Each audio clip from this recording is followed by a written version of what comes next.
Foi a primeira empresa que saiu do couro para o calçado sintético lá atrás. E hoje todo mundo... Todo mundo surfa essa onda. Eu fui essa, né? Eu fui a multimarca que virou franqueada. Acho que o diferencial da Picadilly, além da história...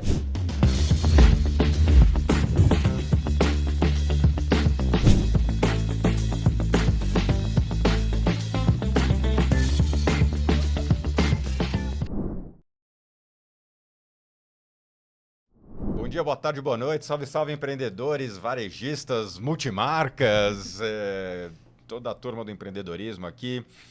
Seu podcast preferido com mais um episódio. Eu estou junto com o meu parceiro, amigo, fornecedor, patrocinador, coautor do livro, Gustavo Chap. E estou aqui com a Cami Trindade da Picadilly. Cami, obrigado pela sua presença. Eu que agradeço. É um case interessante, Chap. É um mercado que eu confesso já vivi bastante, que é o mercado de sapatos, mas não é a minha história. Queremos ouvir a história da Cami. Com certeza. E ela tem uma história bacana, né? Acho que ela conhece bastante.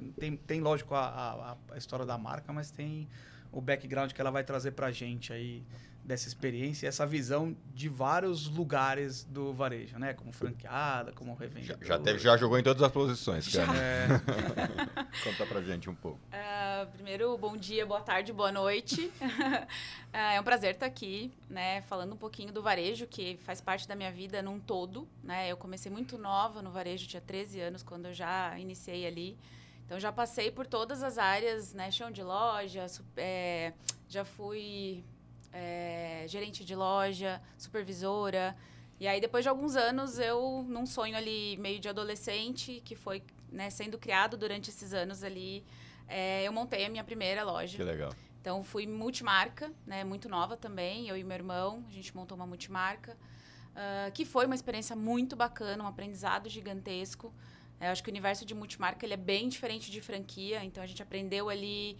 no osso, né, primeiro, né, que é mais difícil, dá um pouco mais de trabalho, tem todo um papel ali diferente. Tudo depende de você. Tudo depende de você, você cria tudo do zero, enfim. E aí, depois de alguns anos, a gente também se tornou franqueado de algumas marcas. Então, eu cheguei a ter 4 franquias de calçado e depois mais 2 de alimentação, né? Esse é um período um pouco mais curto. Mas fui franqueada durante quase 12 anos, né? Mais a parte de multimarca ali. E aí, depois de um tempo, a gente entendeu que era um pouco... a gente já estava num desgaste entre eu e meu irmão, assim, né? Meio familiar. E aí, a gente preferiu manter a irmandade. E foi uma decisão, assim, muito assertiva, né? Então, a gente manteve a irmandade e vendeu as operações. E aí, eu volto, né, para o varejo num outro setor. Então, já entrei ali como representante, né? Já conhecendo bem a marca, né? Porque era a minha principal marca dentro da minha loja. E aí, vivi ali um período como representante da marca, depois já como gerente comercial. Isso do Grendene, né? E depois de um tempo, de alguns anos, eu passei para o Grupo Arezzo, né? Fiquei ali durante 2 anos e meio, cuidando ali, coordenando as multimarcas. Aí voltei um pouco para o universo de multimarca, com 5 marcas do grupo. E, recentemente, o Grupo Picadilly me chamou, né? Para estar cuidando ali das franquias no âmbito nacional. Então, hoje é meu cargo ali, gerente nacional de franquias, cuidando de toda a expansão da rede. Muita gente não imagina a força e a representatividade do multimarca não só no mercado de calçado, na moda em geral brasileira, né? O grande volume ainda está no multimarca, né? Algumas marcas, lógico, estão mais desenvolvidas em franquia, mas o multimarca ainda é muito, muito importante.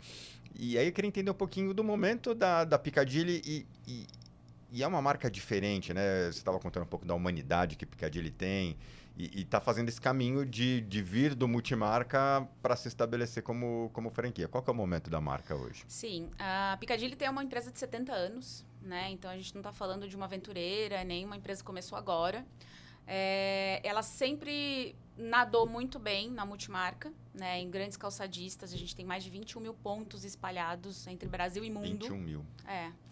A Picadilly, pouca gente sabe, mas ela é muito expressiva fora do Brasil. Muito internacionalizada. A gente tem vários pontos de venda, lojas exclusivas, enfim, no mundo inteiro, né? E isso está em franca expansão também. É uma marca muito desejada fora do Brasil. E dentro desse processo, entendeu-se que a gente precisaria também ter esse braço de franquias para trazer uma bandeira mais forte da marca mesmo. Que ela já é forte, mas é aquela coisa da placa mesmo, sabe? De ter o universo Piccadilly um pouco mais... com o pé um pouco mais firme dentro do Brasil. Então, se criou, né, as franquias, acho que uns 5, 6 anos atrás, de uma maneira um pouco tímida ainda, né? A gente tem hoje uma rede de 30 lojas abertas. E isso é um aprendizado ainda para a empresa, tá? E por isso veio a minha entrada, né, para dar um pouco mais de corpo nisso. Então, a minha entrada ela veio muito para colocar esse alicerce, né, formar a base, que ela não era muito sólida ainda dentro do universo de franquias, criar essa base para daí a gente começar a expansão de uma maneira muito mais sólida e também com um pezinho no acelerador, que é o que a gente vai começar a fazer a partir de agora. Desses países, qual que é o destaque da Piccadilly? Argentina. A Argentina é muito forte. É o nosso principal país consumidor de Piccadilly. Mas, assim, a gente tem em Dubai, a gente tem lojas na Europa inteira. Mas a Argentina é um case, assim. A gente tem muitas lojas. Eu já vi Piccadilly vendendo no Ushuaia, lá no fim do mundo. Tem. É muito legal. Tem legal. microcidades, assim, que você nunca nem ouviu falar, mas tem lá e é muito forte. A venda é muito expressiva. Que legal. E qual o desafio de se posicionar no mercado O mercado de sapato é muito competitivo, né? O Brasil é um dos grandes players, né? Região Vale dos Sinos, Vale do Paranhuns, lá do... né? Piccadilly é de Igrejinha, é do sul, né? Sim. Um baita polo calçadista, outros vão surgindo lá. Minas tem uma região calçadista. Como navegar no mar tão vermelho, assim? O que vocês têm feito para conseguir chegar a 30 lojas, para estar em 21 mil pontos de venda? O que você acha que tem sido parte desse sucesso? Você até brincou de mar vermelho, a gente brinca que a gente tem um oceano azul, né? Porque a cor da marca é azul. E ao mesmo tempo que a gente entende que existe essa gama gigantesca, né, de calçados, a gente também tem um diferencial que é o conforto, que ele Legal. é nosso, né? A Piccadilly é pioneira no conforto. E foi também a pioneira em calçados sintéticos, né? Foi a primeira empresa que saiu do couro para o calçado sintético lá atrás. E hoje todo mundo... Todo mundo surfa essa onda. Então, assim, muito do que a gente entende é que, até um certo ponto, a Piccadilly fez pouco barulho em marketing, né? Exatamente nesse sentido de aparecer mesmo. E desde o ano passado, a gente já iniciou um processo de reposicionamento de marca exatamente por essa bandeirinha, ela é nossa, né? Então, a gente precisa levantar ela, precisa colocar a marca de uma maneira diferente no mercado. Então, desde então, esse tem sido o nosso desafio. Levantar essa bandeira, falar, olha, fui eu que fiz isso, fui eu que criei isso, e a gente tem feito isso mês a mês, e a Piccadilly tem se tornado uma empresa muito diferente do que foi nos últimos anos no sentido de marketing, de visibilidade, inclusive de unificação dos canais, que era uma coisa muito importante que a gente tem vivido agora nos últimos meses. A gente tem falado a mesma língua em todos os canais. Imagem de marca, posicionamento, tudo isso tem funcionado em todos os nossos canais. Legal. Você perguntar? Não, eu queria saber sobre qual é o planejamento dessa unificação de canais e entender o papel dessas lojas próprias nessa estratégia de marketing. Eu entendi o que você falou, né? Uhum. A gente tem algumas ações pioneiras, a gente tem alguns diferenciais que, de repente, estão subaproveitados e não estão tão expostos, justamente porque é multimarcas. Faz sentido, né? Na multimarca você está lá... Mais difícil aparecer, né? Mas é mais difícil você impor o seu diferencial ali. Ele está no meio de um monte de outras coisas, né? Sim. E eu queria entender o papel do digital nisso, porque a gente entende hoje, né, que tem a compra no digital é importante, mas é mais importante a influência, né, o alcance que isso tem, né? Sim. A diferença nos momentos de compra e como que vocês estão planejando essa intersecção de canais, né, entre franquias, que é uma coisa, as multimarcas que já estavam estabelecidas, a exportação e o canal digital. É um trabalho, né, difícil, assim, são muitas linhas para a gente cruzar, mas isso tem sido feito de uma maneira muito cuidadosa pela empresa e gradativa ao mesmo tempo também. Não dá para a gente virar uma chave do dia para a noite. Mas uma das coisas que a gente trouxe foi a unificação dos valores, né, de preço. Então, assim, todos os canais, eles seguem o mesmo preço final de venda. De preço. Porque existia ali uma diferença que feria um ou outro canal. Então, isso foi uma das coisas que a gente já eliminou, então o preço ele passou a ser igual. A gente tinha uma estratégia sempre voltada para multimarca, que não condizia muito com a franquia, então a gente colocou a mesma estratégia falando em marca, marketing, postura de empresa para os mesmos canais. A cor passou a ser a mesma, que também existia uma diferença de cor entre os canais. Então, a cor é a mesma, o site é o mesmo. Então, visualmente, a gente também traz aquela coisa de, aqui tem Piccadilly. Porque, no fim das contas, o consumidor é o mesmo, né? Exatamente. É isso que a gente precisa... E ele vai comprar onde ele se sentir melhor. Mas a gente precisa ter... Ele precisa ter essa identidade bem feita da marca. Precisa entender que é a mesma marca. Exatamente. Isso até dentro do universo da franquia, a gente tinha um pouco de disparidade com o visual das lojas. A própria franquia tinha uma de uma cor ou um layout um pouco diferente de outra. E aí, quando a gente se deparou com isso, eu falei, não, peraí, a gente precisa unificar todo esse canal, para o cliente olhar e falar, aqui é uma loja da Piccadilly. Porque hoje ele passa meio desapercebido, porque uma é de um jeito, outra do outro, uma tá com um visual, outra tá com outro. Então, a gente parou tudo, que é esse momento que a gente, da minha entrada, para tudo, vamos analisar como é que tá esse mercado aqui, e aí trazer estratégia nova para que a marca apareça do jeito certo. Essa é a ideia. Legal.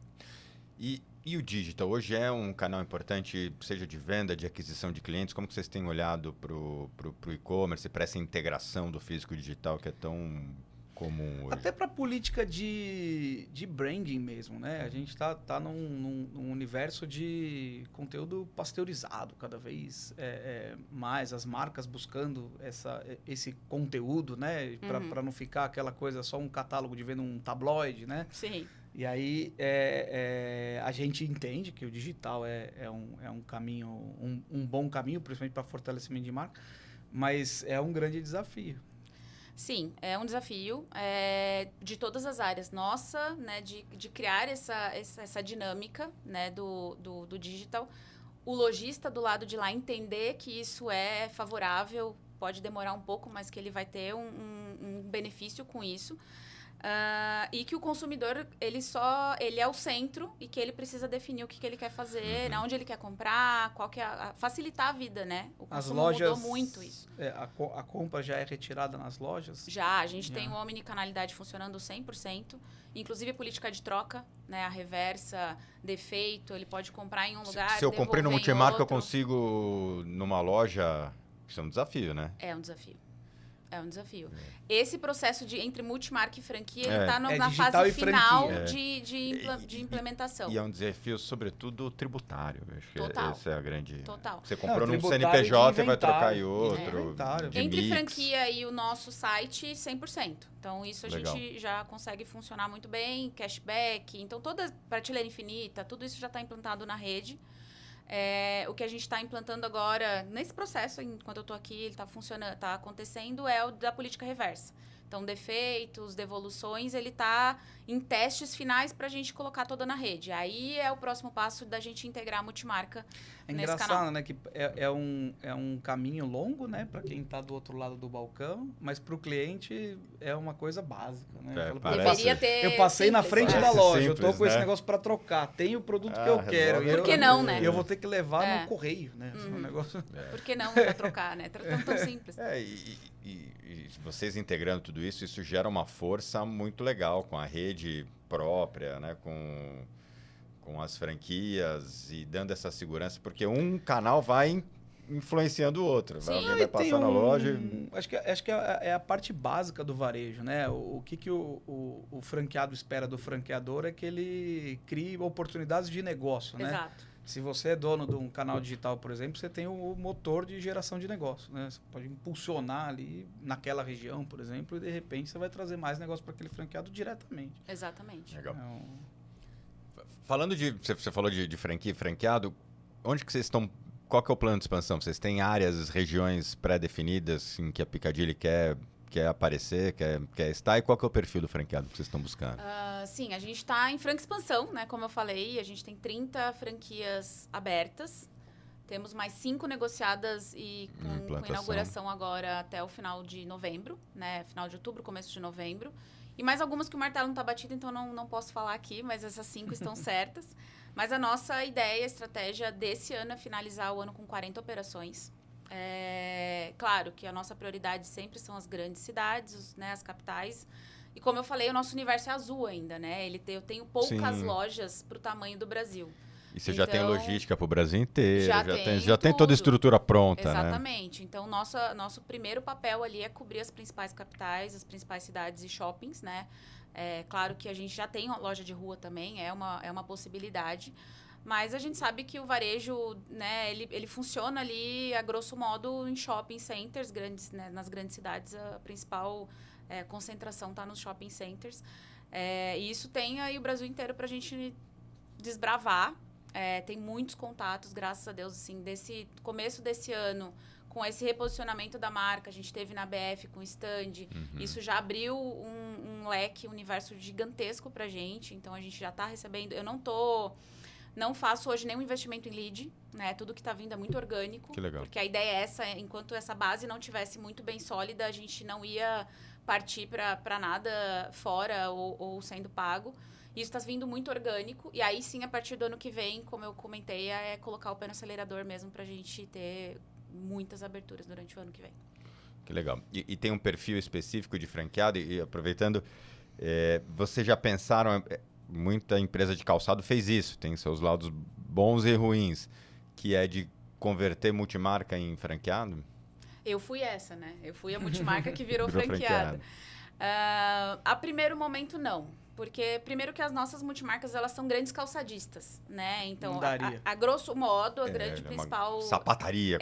São sapatarias, aquelas lojas gigantes. E é um universo muito diferente, né? Até dentro da franquia... o tipo de produto que é vendido, a gente tem um universo muito diferente da multimarca.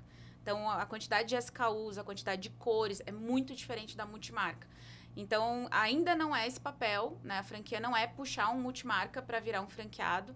É mesmo vir de uma pessoa que tenha muita vontade de estar no varejo, né? Isso acho que é o principal. Como eu vim muito dessa veia... É um cuidado que a gente tem em todas as entrevistas, entender o perfil desse franqueado. Tá, você vai operar, você é só, entre aspas, bem entre aspas aqui, só um investidor.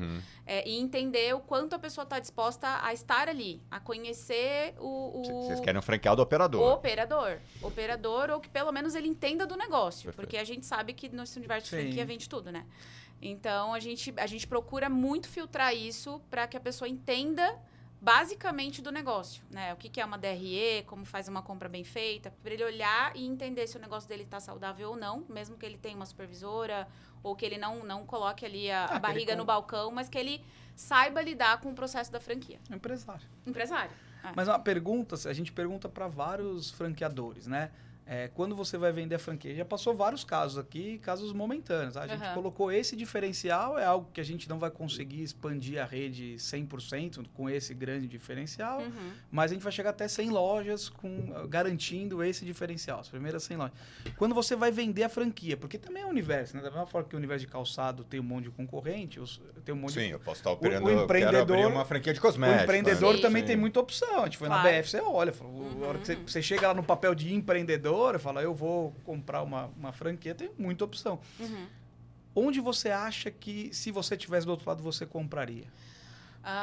Acho que o diferencial da Picadilly, além da história dos 70 anos de ser uma empresa muito sólida, né, muito robusta nesse sentido, capitalizada, enfim, ela não tem nenhum problema financeiro, assim, né? Não é nova, tá chegando não tem agora. não é uma garotinha que está ali, Sim. né? Hoje o nosso diferencial, eu posso garantir para vocês que é o markup. A gente tem um markup de 2,9 no calçado. No contrato. No contrato, sim. Então, isso é um diferencial. Markup inicial, depois você vai ter markup final, alguma remarcação, você vai diminuir um pouquinho. Markup mas médio no final sempre, mas ali, 2,9. o que é acima da média. Totalmente. Bem acima da média. E uma dúvida, curiosidade. Eu acho que Picadilly tem um posicionamento de preço. Tá abaixo de tal marca, acima de... e acho que algumas marcas que saíram do multimarca e investiram no monomarca, na franquia, acabaram descolando muito seu price point ali. Vou dar um exemplo para mim que foi muito clássico. Via Uno. Cresceu muito, porque a marca era muito conhecida, mas aí começou num posicionamento de preço que perigoso. Isso, não estou dizendo que não é possível de fazer, mas você precisa fazer com que construir a marca e deixar ela a ponto de Robusta. sustentar esse posicionamento de preço. Sim. É um ponto de atenção para vocês? Qual que é a faixa de preço que vocês querem continuar tendo os diferenciais de preço ou não? A franquia, e é natural, tende a agregar um pouco de valor? Como que vocês estão olhando para isso? Sim, e é como eu falei, é perigoso isso, né? A gente Uhum. se reposicionar de um jeito diferente do que a marca sempre foi. Então, existe sim essa possibilidade da gente ter produtos com valor agregado um pouco maiores dentro da franquia, produtos exclusivos para a franquia, mas não descolados da realidade, né? Então, assim, se hoje eu tenho um tênis de R$360, eu não vou colocar um tênis de R$500 na franquia. Não dá. Aí a gente começa a descolar. Muda o cliente. Muda o cliente, muda tudo, né? Muda a essência da própria marca. Então, assim, isso... Muda as opções com as quais ele pode concorrer com aquele investimento. Exatamente. Então, a ideia é que a gente tenha, assim, esses produtos exclusivos. Aliás, eles já existem. Só que eles dentro de um preço real, né? Da marca. Então, nada muito descolado, nada superfaturado. É a diferença não do é a ideia. produto, não do preço. Né? Ele Exatamente. agrega um pouquinho, mas não é um... Exatamente. Aí vai ter um produto diferente, uma cor diferente, um acabamento diferente, mas não um preço totalmente descolado da realidade da Piccadilly. Isso não vai acontecer. Tá bom. Aliás, eu fui, você falou do tênis, eu fui na inauguração da Piccadilly do Ibirapuera, quando abriu. E o franqueado se segue o mesmo. Era um ex-franqueado meu Narezo de muitos anos atrás. Parceiro da também. Melissa. O mercado é um ovo, né? Meu Deus. Então, eu conheci, enfim, fui lá na inauguração. Uhum. E tinha muito tênis legal. Essa é uma categoria que vocês estão olhando de forma especial? Você tem alguma categoria que, poxa, eu quero ser reconhecida como a marca que é referência nessa categoria de sapato? Né? A gente permeia muito bem entre o tênis, entre sapatilha e entre os saltos também. Porque, assim, como a marca ela vibra muito esse conforto, a essência da marca é o conforto, independente do solado, né, da base, o calçado, ele de fato, é que vocês são homens, enfim, mas se vocês puderem um dia experimentar, pelo amor de Deus. Não vou conseguir experimentar, põe não vai caber Scarpa desse no pé. Eu imagino, eu posso imaginar. Cara, é um conforto surreal. Então, assim, claro que o tênis ele cresceu num âmbito geral, né? Não é só na marca, mas a gente tem uma saída muito expressiva de tênis. Mas mesmo assim, a gente tem uma saída muito forte em sapatilhas também, né? Que é um arquétipo que ele deu uma caída de moda, voltou depois. Então, ele tá ali oscilando um pouco. Oxford a gente vende muito bem também. E os saltos, ele tem essa saída para quem conhece esse conforto. Então, assim, quem conhece o salto da Piccadilly e sabe do conforto, não compra outro. Garanto pra você, não compra outro. Então, só que ele é um trabalho nosso de fazer esse barulhinho, né? Porque, com certeza, é o melhor calçado de salto pra mulher. Não tem outro. Legal, né? Acho que esse é um statement forte. Quem compra não desiste. Mas ele está sério. condizente com o conforto, né? Sim. Quem está buscando conforto. Eu não quero abrir mão da estética, mas eu quero manter o conforto. É que é muito que a gente fala dentro da empresa. O conforto é você não sentir. Se você não perceber que você está desconfortável, você está confortável. Sim. Dentro do calçado, é isso. Se eu tô lembrando que eu tô de salto, tô desconfortável.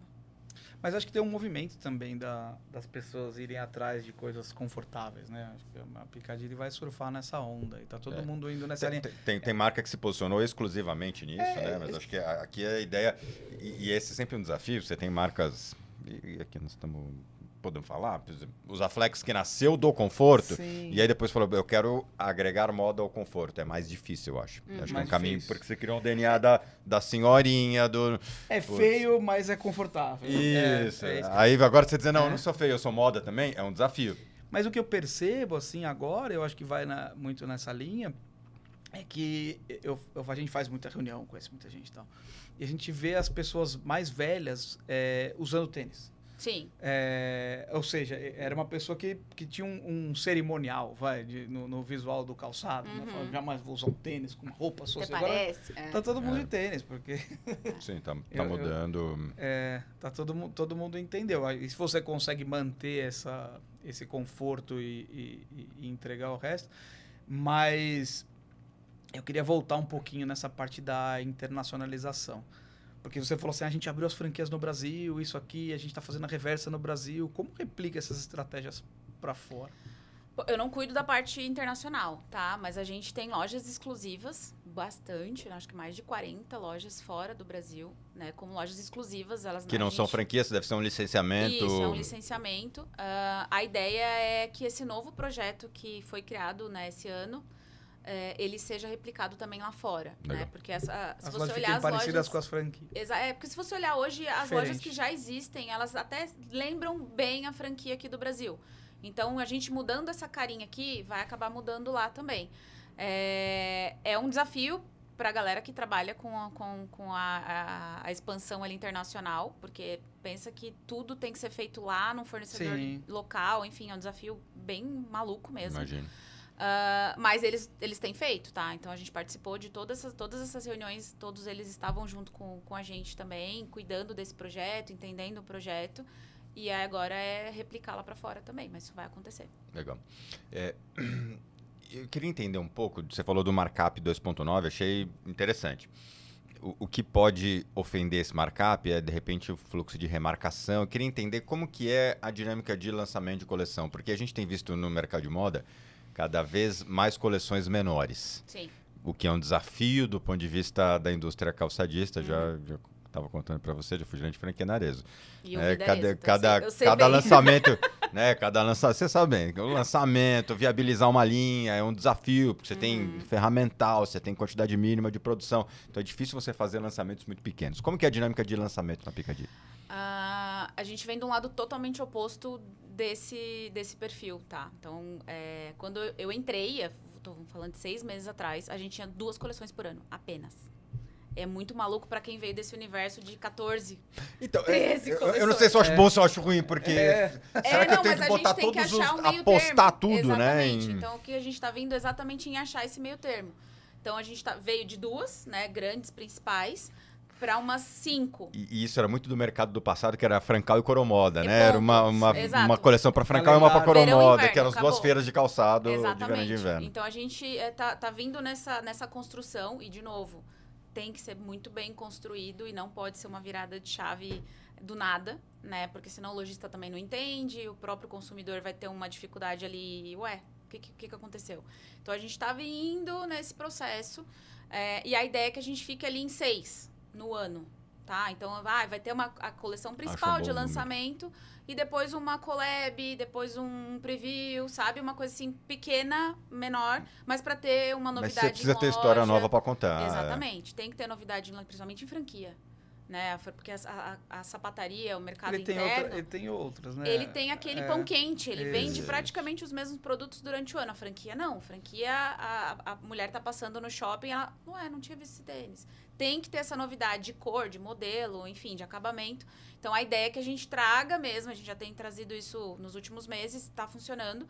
Mas esse refresh ali para a coleção. Tem a principal, óbvio, não vai deixar de ter, mas vem ali uns complementos para a loja ter e de bolsas e acessórios também, não só de calçado. Então, como a transformação vai pelo canal, né? Vai. Tem que fazer Começa conta da franquia. Exatamente. Não tinha essa exigência, né? Exatamente. E é muito louco como... E um canal vai incentivando o outro. Assim, você tem algumas coisas... E aí, queria até que você comentasse, Cami.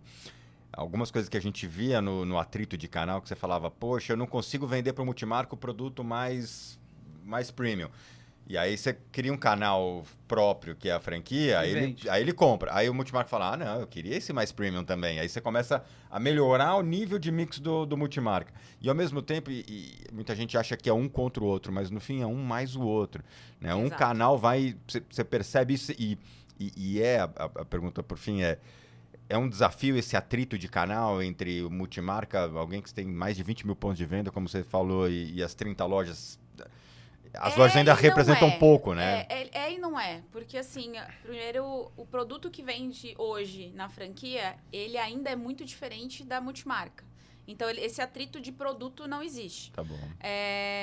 Claro que existe aquela coisa de, se tiver no mesmo... A gente toma esse cuidado de não estar nos mesmos shoppings, até porque o público é diferente da franquia, a gente está localizado e posicionado num shoppings melhores. E, geralmente, os calçadistas, eles estão nos shoppings mais populares. Então, a gente já não tem muito esse atrito de posicionamento em locais. De produto também não. De preço, a gente resolveu, que era um problema bem sério. Nivelou. Isso tá resolvido. E o que a gente vai enfrentar agora, né, nos próximos meses, é bem isso, né? A franquia começou a vender um produto que a multimarca ou não via como um produto bacana, e aí passa a entender, poxa, dá para comprar esse produto também. Então, isso vai começar a mesclar. O cliente chegou e perguntou, né? Sim. É porque a multimarca não quer arriscar, né? Ele arrisca pouco, ele vai arriscar sentido. pouco. Ele vai Faz no que é sentido, certo. ele vai no que é certo. A hora que ele vê que vende na franquia, não é mais um risco. Exatamente, mas hoje, em algumas cidades que a gente já tem franquia, se por algum acaso eu fecho essa franquia, a multimarca já perde força. Porque já se criou essa vitrine uma para outra ali de marca.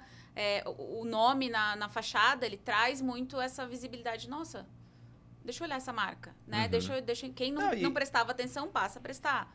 Então, Se já diferencia existe isso. Exato. prateleira. É sobre aparecer. Eu lembro, muitos anos atrás, a Santa Lola, nesse mercado de calçados, a Santa Lola fez uma collab com a C&A. Sim.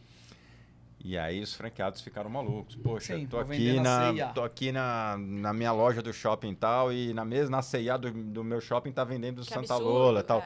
Sabe o que aconteceu com as lojas da Santa Lola no lançamento da collab com a C&A? Venderam mais. Com certeza. A marca ficou tão evidente, a C&A botou na vitrine, tanta gente viu, que as pessoas Mais começaram gente a passa na frente da e C&A mais, do que da Santa Lola. quem perdeu Exato. venda foi, sei lá, Arezzo, foi Sim. outro player. Né? É sobre estar na Aparecer, mente do... fazer o nome, Aparecer, né? estar na mente do consumidor.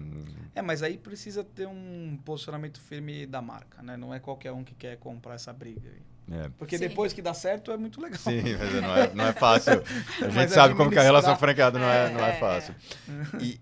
E Cami, eu queria ouvir de você, nesse mundo um pouco ainda do multimarca, em um mundo tão moderno, tão digital, de jornada de compra tão diferente, e queria te ouvir porque você foi representante. Qual o papel do representante? Ele ainda é importante? Ainda tem espaço ou não? Ele vai ser substituído por um software de pedido lá? Como que você vê isso? Não, eu sou muito fã de representante.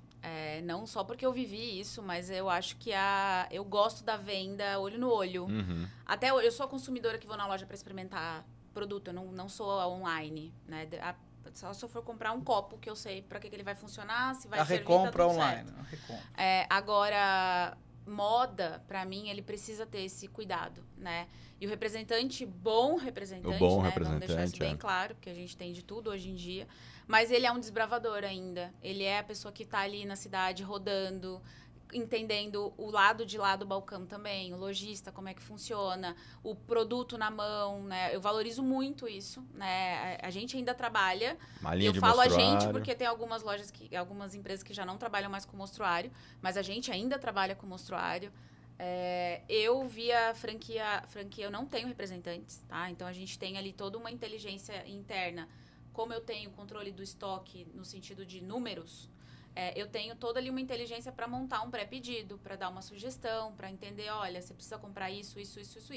Então, o pedido ele é muito mais fácil, entre aspas, para eu apresentar para um franqueado do que numa multimarca.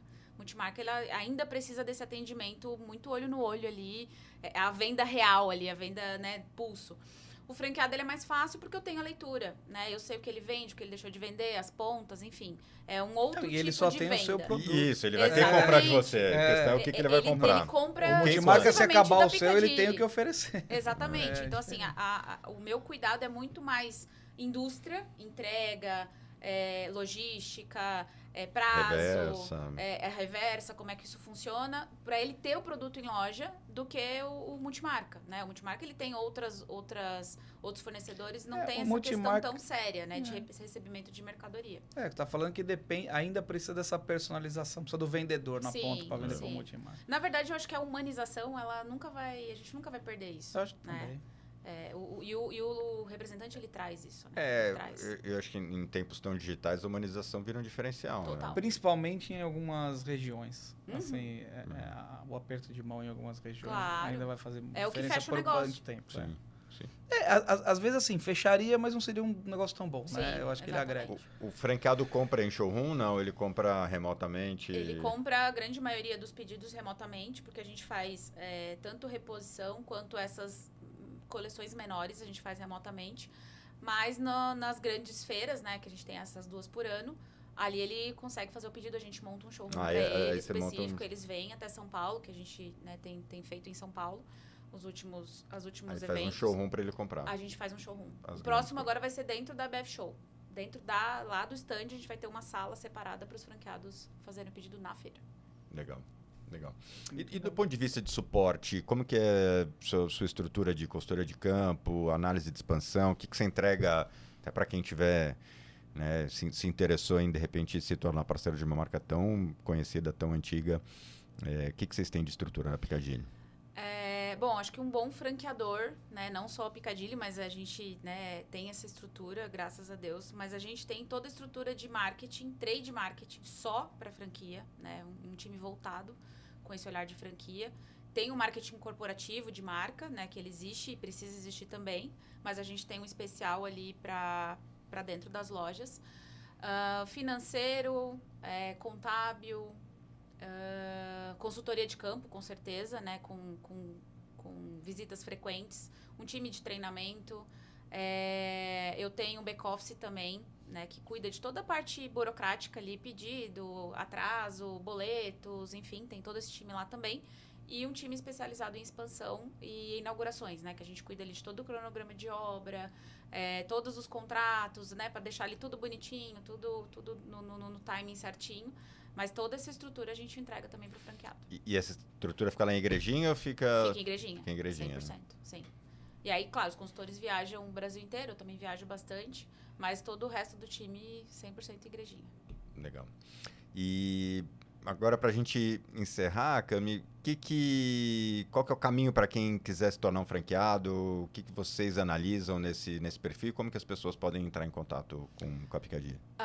Bom, o caminho para se tornar um franqueado, a gente informa, né, passa algumas informações da franquia. No site já existem, né, já tem um PDF ali bem atualizado com as principais informações, os principais setores, né, do Brasil ali que a gente, né, quer atingir em primeiro lugar. E ali tem como eu falei, tem as principais informações. E aí, claro, ele tendo interesse, a gente tem o e-mail ali, tem o telefone. Tem o meu contato também, que eles provavelmente vai estar no podcast, pode entrar em contato comigo. E ali, a partir desse momento, a gente faz uma rápida entrevista para primeiro entender, né, o perfil do candidato. Depois a gente começa ali a entrar um pouco mais nos assuntos, né, que vem várias dúvidas, né, cada um tem um monte de dúvida, a gente está falando de uma grana, né, então não é todo mundo, né, investimento, ninguém vai fazer uma loucura, então a gente entra muito na ideia da marca, no momento de marca, nessa empresa sólida que a gente está comentando, e aí entra bastante no universo da franquia, ponto mesmo, valores, enfim, como que funciona um passo a passo. E aí, sim, o candidato passando por essa fase, ele vai fazer uma ficha cadastral, a gente envia COF, né? Tem toda aquela questão burocrática necessária. E aí vem a aprovação financeira, assinatura de COF, e aí, sim, estando tudo ok, a gente dá sequência nos processos, sim. E vocês preferem pessoas que já tenham trabalhado com sapato, não necessariamente? Não. Na verdade, ou prefere que não tenha trabalhado com sapato? A gente tem os dois casos. A gente tem pessoas que têm outras franquias ou lojas, né, de calçado. A gente tem outros lojistas também de moda, enfim, ou de outras franquias que não sejam de calçado, sei lá, de meia, de lingerie, enfim. Porque é um investidor, porque é um empresário, né? Então, ele entende que é um bom negócio, independente do que seja. Sabe né? negociar com shopping, Exatamente. já sabe... Tem time, contratar... Sabe o modus operandi. Exatamente, ele já entende ali de negócio, Ser né? Então, é mais fácil ele olhar os números ali. Mas a gente também tem as pessoas que nunca foram empresárias, que aí a gente tem que ter um filtro, né, um pouco mais cuidadoso nesse sentido, para entender... uma assistência também. E assistência, claro, né? E entender tudo, financeiro, fluxo de caixa, se a pessoa tem, se não tem, se ela tem esse tino comercial, se ela não tem. Então, tem todo esse filtro que a gente passa ali. Mas é uma pessoa que tem o mesmo respaldo que uma pessoa, né, multifranqueada recebe também. Então, uma das coisas que eu vivi muito na minha vida foi quando eu me tornei franqueada, pelo respaldo que eu recebi da marca, eu me tornei uma empresária muito melhor, né? Porque você tem ali, de fato, uma preparação financeira, uma preparação de compra, uma preparação de gestão de pessoas, que a franqueadora traz como pacote, né? E isso traz a pessoa... Eu já era empresária, mas eu me tornei muito melhor quando você faz esses treinamentos, né? Você tem esse onboarding todo ali, nossa... não fazia isso, eu não fazia, agora eu passo a fazer. Então, a gente traz isso também como um pacote ali para todos os franqueados. Muito bom. Bom, eu acho que vida longa aqui para Picadilly. Acho que é um case. A marca é muito forte, né? Acho que quando você vai para o franchising com marca, é uma outra vida, assim, né? É um novo formato para o que já funcionou, né? É. Diferente de Sim. basear o sucesso no formato. E aí o que a Cami fala, né, essa estrutura que a indústria tem de grana, eu acho que tem, né, vem para tomar passos certos e acho Ele que traz uma segurança. tem uma segurança muito pro grande. franqueado, com certeza. Isso é muito bacana. Cami, obrigado por ter Imagina. compartilhado conhecimento, a história da Picadilly. Sucesso para você lá. E para você que quiser saber mais sobre a Picadilly, procura por aqui que vão estar os contatos lá para a franquia ou acessa o site da Picadilly. Tenho certeza que tem bastante informação lá. E acompanha os nossos outros episódios para você saber histórias tão legais como essa, da Cami ou da Picadilly.